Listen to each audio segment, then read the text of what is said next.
À l'instant, Gerland, le coup d'envoi de ce duel entre Lyon et le Stade Malherbe-Canet des Lyonnais qui ont promis tout au long de la semaine de jouer en champion, en futur champion en titre, Daniel Bravo, mais aussi il espère en futur pour la 7e fois champion de France, mais à condition de faire des efforts et de retrouver toutes les qualités. Exactement, et c'est ce qu'a dit Grégory Coupet aujourd'hui. Il s'est exprimé rarement cette saison, mais il a affirmé très haut et fort, attention, aujourd'hui pour motiver ses coéquipiers.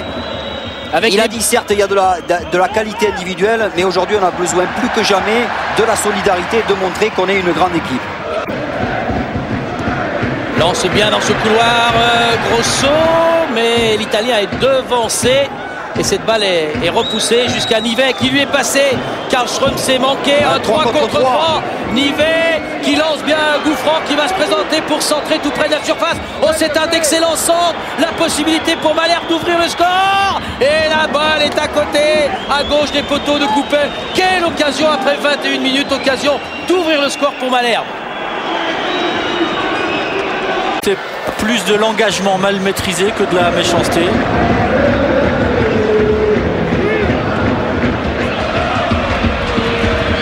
Bonnemer qui a alerté Grosso et le but à l'instant de Karim Benzema. On joue depuis 33 minutes ici à Lyon et Daniel Bravo, c'est la première grosse faute des Canets, mais le Stade Malherbe la paye cash cette faute. Lyon mène 1-0, c'est le 18e but de Karim Benzema.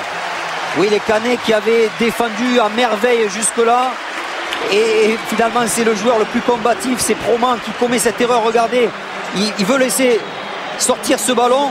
Et Grosso fait vraiment le geste qu'il faut pour donner ce caviar vraiment à Benzema qui lui est toujours aussi chasseur de buts. Et voilà l'OL qui doutait, l'OL qui mène maintenant 1-0. Attention, ce ballon a été rendu à Benzema qui est déjà parti. Et là il y a du monde du côté de Lyon avec Juninho à gauche, il y a du monde, ça vient Benzema. Oh, l'occasion du 2-0 ici à Gerland après 37 minutes avec beaucoup d'espace. Là Juninho n'a pas été assez précis, on était très dangereux à Lyon sur les buts de Vincent Planté. On est reparti de l'autre côté avec les Canets qui donnent eux aussi du rythme dans cette rencontre.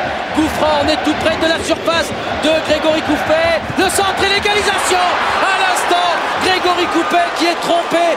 38e minute à quelques secondes près ici à Gerland. L'égalisation, la réponse du Stade Malherbe qui était tout près d'encaisser. Daniel Bravo un deuxième but. La contre-attaque à venir et encore une fois une belle construction, une belle conclusion. Oui, et comme depuis le début du match, il passe par les côtés. C'est Yohan Gouffran qui fait la différence à 1 contre 1. Son centre est un peu dévié et c'est Louchans qui de son bon pied, de son pied gauche, non, du pied droit, réussit à tromper Greg Coupet. C'est encore une fois une merveilleuse action. Bon, à nouveau le cas. Et Gouffran très remuant qui sert Angebar. Encore une belle attaque des Canets. Oh, l'occasion sur les buts de Coupet. Le centre entrée et but.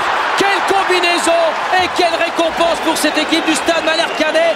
Coup de tonnerre ici à Gerland à 1 minute de la fin de la première période. Coupet s'incline pour la deuxième fois. C'est Caen qui mène 2-1. Il peut passer. Finalement, il est repris. Benzema qui garde le contact avec ce ballon, mais il est seul là-bas, tout près de la surface. Benzema en passement de jambes et il est pris et il récupère quand même. Et c'est Bonnemer maintenant pour Karlström au moment où il va frapper. Il est touché par Enouchans.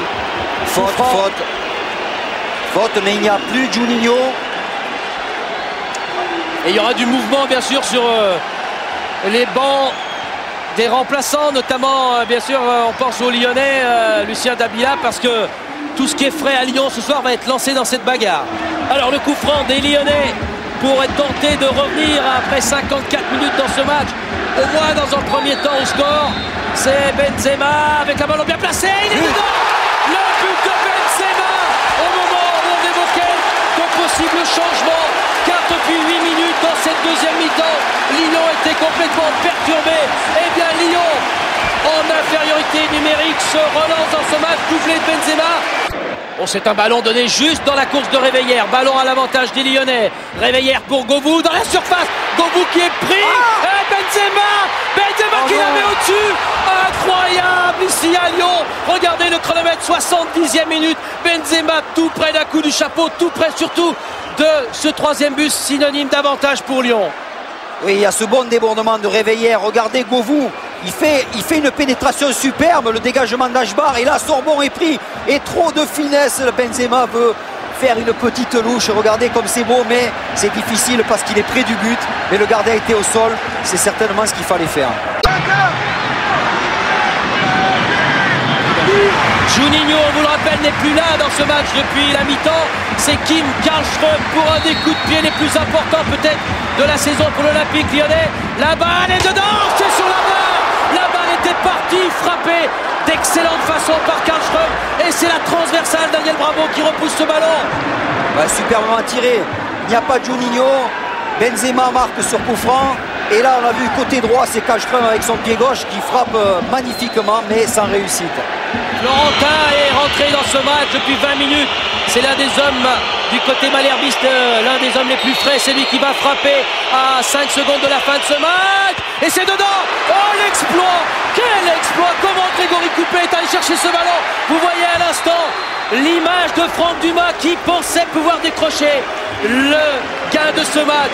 Extraordinaire partie ce soir. Daniel Bravo, un rebondissement. 2 buts partout, c'est le score final. Oui, c'est une mise en échec de Lyon, mais finalement sur la deuxième période, c'est presque une victoire lyonnaise. C'est votre avis?